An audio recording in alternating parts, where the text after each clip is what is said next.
Radhe Radhe प्रिजदाम channel में आप सबका स्वागत है। तो मकर संक्रांति पे कई सारे नियम और नेकचार किए जाते हैं। बहुत दान पुण्य भी किया जाता है। संक्रांति से कुछ कहानियां हैं जिनको साल भर सुनने का नियम लिया जाता है। इन्हीं में से एक कहानी है पोपा बाई की कहानी। तो आज मैं आपको पोपा बाई की कहानी सुनाऊंगी, जिसको संक्रांति से साल भर सुना जाता है। अगर आपको ये कहानी पसंद आए तो प्लीज़ इस चैनल को सब्सक्राइब कीजिएगा और मेरी वीडियो को लाइक कीजिएगा, शेयर कीजिएगा और कमेंट में राधे राधे ज़रूर लिखिएगा। तो ये कहानी धर्मराज जी और पोपा बाई की कहानी है।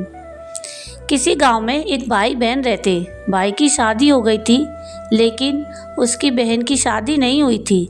बहन का नाम पोपा बाई था। पोपा बाई हमेशा व्रत और नियम करती थी। एक दिन उसके भाई भाभी ने उससे शादी के लिए कहा, तब उसने शादी के लिए मना कर दिया। उसने अपने भाई भाभी से कहा कि मेरे रहने के लिए गांव के बाहर एक झोंपड़ी बनवा दो, मैं उसी में रहकर अपना जीवन यापन कर लूँगी। और उसके बाद उसने गांव के सभी लोगों से कहा कि ये गांव वालों, आप लोग अपने अपने गाय बछड़े को मेरे झोंपड़े के पास घास चरने के लिए छोड़ दिया करो।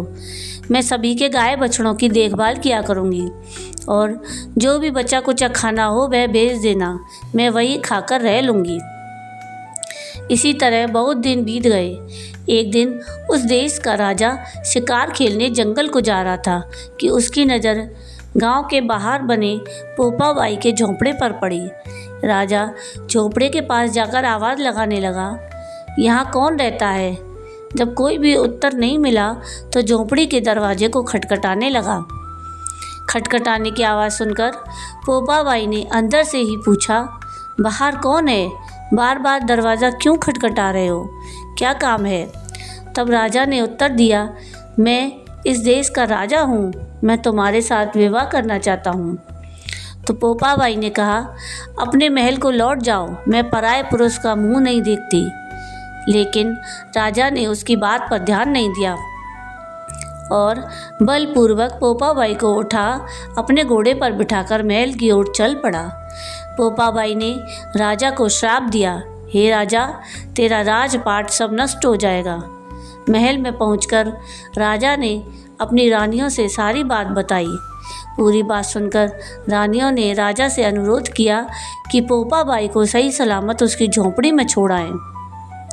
रानियों के कहे अनुसार राजा पोपा बाई को उसकी झोंपड़ी पर छोड़ने चल पड़ा। रास्ते में पाप की नदी आई जिसमें राजा डूब गया। पोपा बाई मृत्यु के बाद धर्मराज के दरबार में पहुंची। वहां धर्मराज ने उसे स्वर्ग का राज दिया। फिर किसी गांव के एक सेठ सेठानी की मृत्यु हुई। वे दोनों मृत्यु लोक से स्वर्ग लोक को आए, लेकिन स्वर्ग का दरवाज़ा बंद पड़ा था। उन दोनों ने धर्मराज जी से स्वर्ग का द्वार खोलने के लिए विनती की।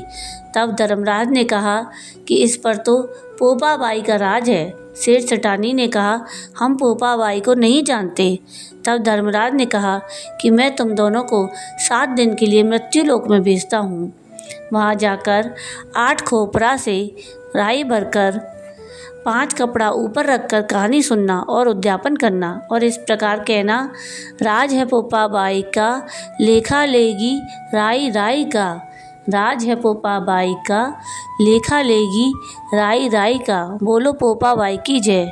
तो यह थी पोपा बाई की कहानी, जो संक्रांति से सुनने का नियम लिया जाता है और साल भर यह कहानी सुनी जाती है। अगर आपको ये कहानी पसंद आई हो तो प्लीज़ इसको लाइक शेयर ज़रूर कीजिएगा और प्लीज़ मेरे चैनल को सब्सक्राइब कीजिएगा और कमेंट में राधे राधे ज़रूर लिखिएगा। और वीडियो पूरा देखने के लिए थैंक यू। राधे राधे।